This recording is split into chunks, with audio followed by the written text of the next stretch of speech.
Morning, everyone, and welcome to our reflection time for today. I wonder if you remembered to look around and see if you could spot any important or beautiful buildings yesterday. If so, perhaps you might discuss this in your form. Now, let's move on to the next section of our gospel reading for today.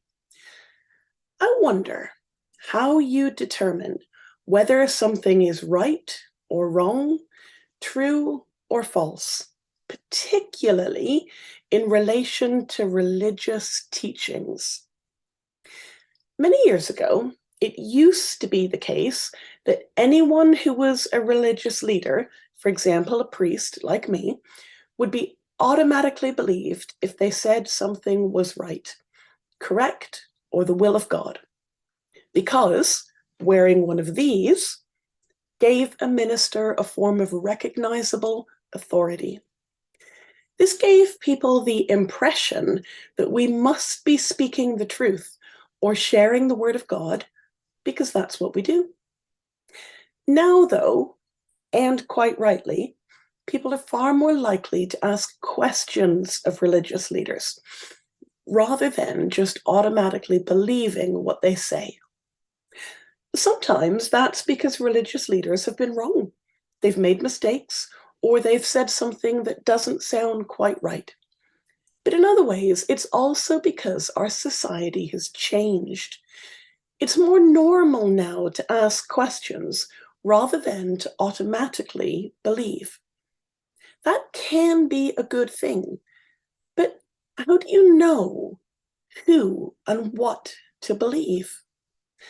I'd like to invite you now to pause this video and to have a brief discussion in your form groups about that. How do you know who and what to believe and who is speaking truth?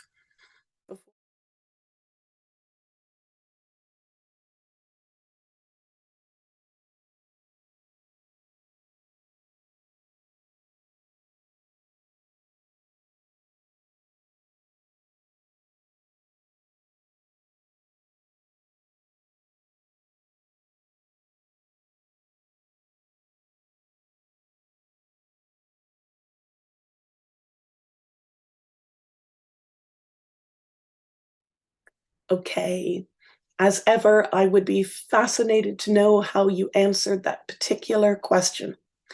But for now, let's read our gospel reading for this week.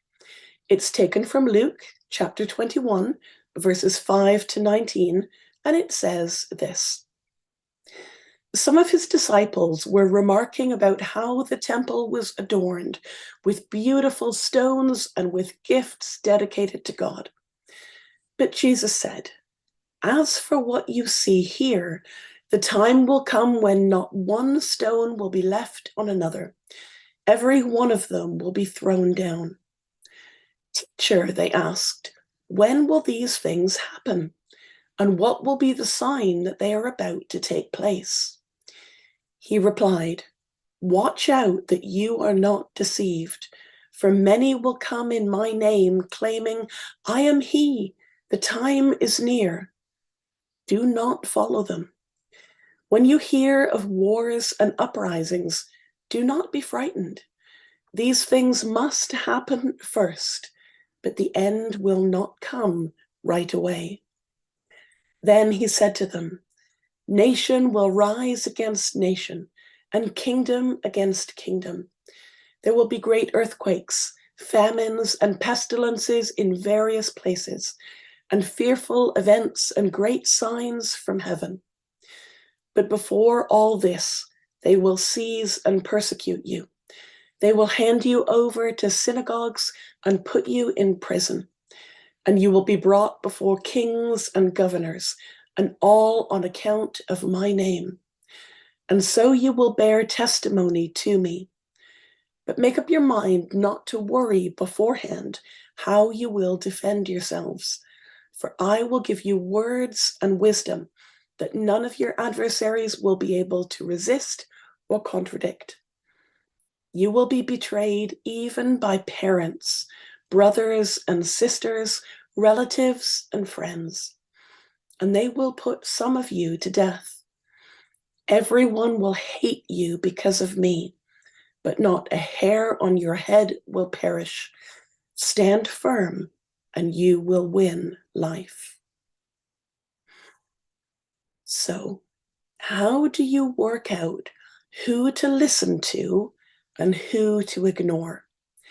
Particularly at times, as was described in our gospel reading there, of conflicts, of uprisings, of times when there is division in society, there will usually be an awful lot of voices shouting back and forth at each other about who is right and about who is wrong. There's no easy answers to that particular question of working out who is right and who is wrong, who should be listened to and who should be ignored. But part of figuring it out relates to how your beliefs grow and change as you get older. But I think there are a few pointers that overall can help. First, ask questions. If a religious leader ever tells you not to question them because they are the ultimate authority, the only voice of God, or anything like that, then that should set alarm bells ringing. We are human beings just like you. Second, don't be afraid of having doubts or about being unsure on issues of faith. It's normal for your faith to grow and evolve over time. Having doubts does not mean that you've lost your faith. What it means is that you're wrestling with it, usually in terms of how it relates to your life circumstances, and that is perfectly okay. Finally, if a religious leader tells you to do something that would hurt another person or other people, then steer clear. Faith and religion should always be about peace, about being kind to one another, and treating them in the same way that you would like to be treated. Every single major world religion has some version of the golden rule somewhere in their scriptures. Each one has slightly different wording, but the basic concept that we should treat other people in the same way that we want to be treated is in every single world faith. If a religious leader ever tells you anything that contradicts that, then be very, very careful. Now, these three things most definitely aren't everything to consider in terms of figuring out what's right or wrong, true or false, but they're a good start. And if you want to discuss this further, then please don't hesitate to come and find me. I'd be very happy to speak with you in more detail about it. But in the meantime, I'll see you soon.